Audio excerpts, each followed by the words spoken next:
Hello everyone, अगर आप SSC, CGL, CHSL, MTS या जीडी की तैयारी कर रहे हैं तो आज की यह वीडियो आपके लिए बहुत ही ज़रूरी है। ये इज़ समथिंग डिफरेंट, क्योंकि आज मैं आपको बताने वाली हूँ कि भारतीय संविधान के सबसे महत्वपूर्ण आर्टिकल जो एसएससी एग्जाम में बार बार पूछे जाते हैं। और ख़ास बात यह है कि हम आर्टिकल को स्टोरी और एग्जाम्पल के साथ समझेंगे ताकि आपको एक बार पढ़ने के बाद हमेशा के लिए याद हो जाए। तो वीडियो को अंत तक जरूर देखिए, क्योंकि अंत में मैं आपको एसएससी के टॉप 20 आर्टिकल बताऊंगी जो 180% क्वेश्चंस कवर कर लेते। Okay, so section 1 fundamental rights. सबसे पहले बात करते हैं कि मौलिक अधिकारों की। Article number 14, you can search here article number 14 and this animation it give you what is article number 14. article number 14 कहता है it's a fundamental rights and SSC previous year question is also कानून के समक्ष समानता किस अनुच्छेद में दी गई है। कानून की समक्ष समानता जो है वो आर्टिकल नंबर 14 में दी गई है।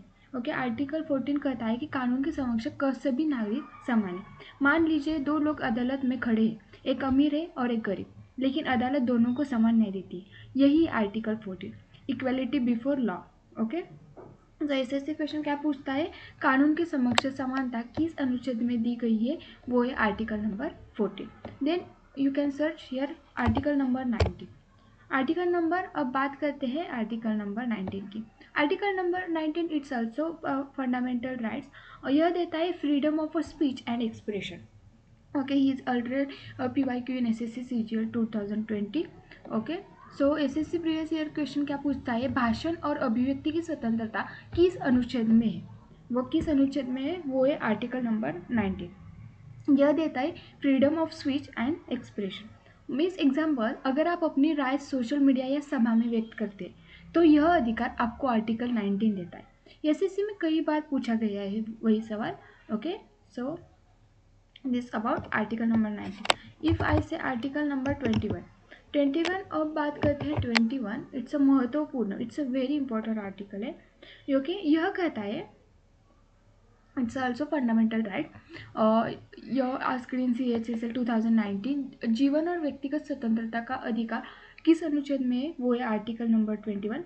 यह कहता है कि हर नागरिक को जीने और व्यक्तिगत स्वतंत्रता का अधिकार है। अगर कोई बच्चा सड़क पर खतरे में है तो सरकार और कानून उसकी सुरक्षा करेंगे, क्योंकि आर्टिकल 21 उसका जीवन सुरक्षित करता है।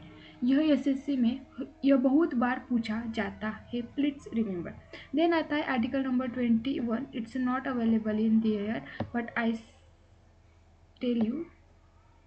ओके, आर्टिकल नंबर 21 ये कहता है, यह देता है राइट टू एजुकेशन। मीन्स यह मतलब 6 से 14 वर्ष तक के बच्चों को मुफ्त और अनिवार्य शिक्षा का अधिकार किस अनुच्छेद में है, वो है article number 21A। Okay, then आता है आर्टिकल नंबर 13। ये there is a very important, only important article. If you want every article I already uploaded video, please go and check it. Here is a only important article. Then article number 32। article number 32 it's a SSC CGL 2017 PYQ। और doctor Bhimrao Ambedkar ने इस संविधान की आत्मा कहा था।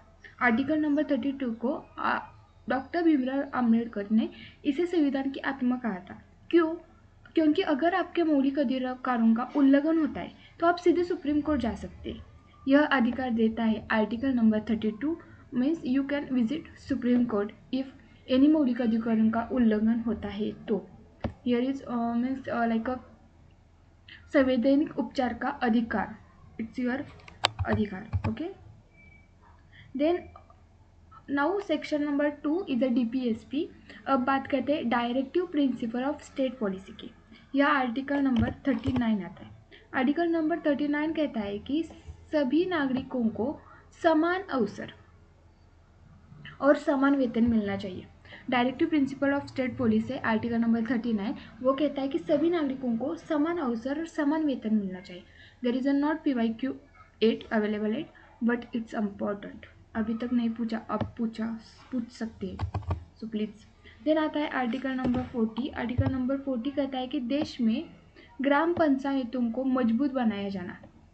Okay, here is a not available, may be some articles is not available but I say. Okay, देश में ग्राम पंचायतों को मजबूत बनाया जाए, यही कारण है कि भारत में पंचायत राज सिस्टम लागू किया गया, क्योंकि देश में ग्राम पंचायतों को मजबूत बनाया जाए। दैट्स व्हाट ये कहता है आर्टिकल नंबर 40। देन आता है आर्टिकल नंबर 44। आर्टिकल नंबर 44 कहता है यूनिफॉर्म और सिविल कोड लागू होना चाहिए, मतलब पूरे देश में सभी नागरिकों के लिए एक समान कानून। यह भी एसएससी में कई बार पूछा जाता है, but here is a PYQ is not available. It's again DPSP means directive principle of state policy.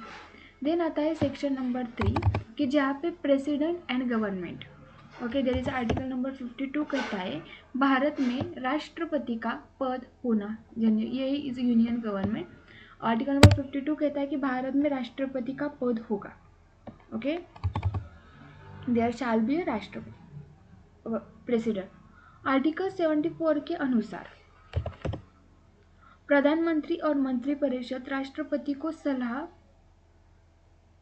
देते हैं। आर्टिकल नंबर 74 क्या कहता है कि जो प्रधानमंत्री और मंत्रिपरिषद है वो राष्ट्रपति को सलाह देते हैं, मतलब देश का वास्तविक कार्य संचालन प्राइम मिनिस्टर और काउंसिल ऑफ मिनिस्टर करते हैं।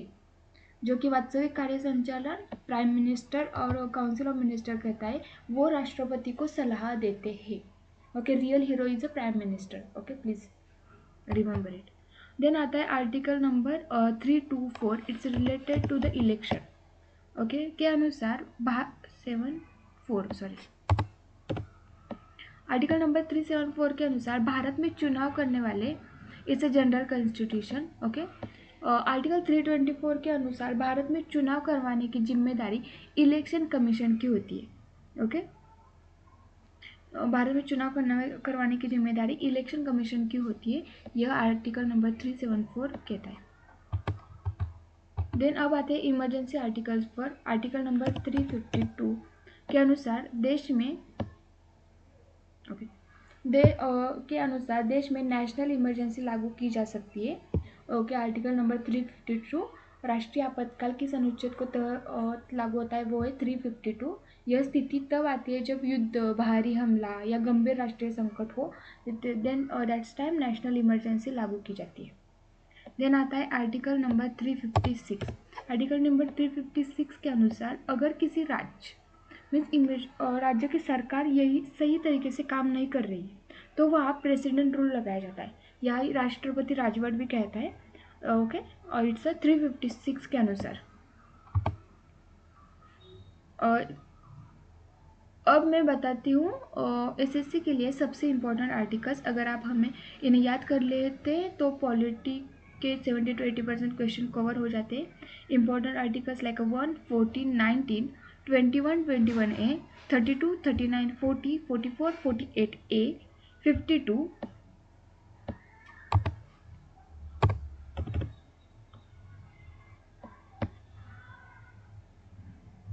52, 54, 61, 61 क्या कहता है, और इट्स यूनियन गवर्नमेंट अगेन। 74,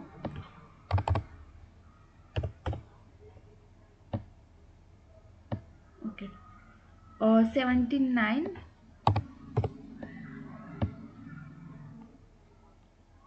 80, 81,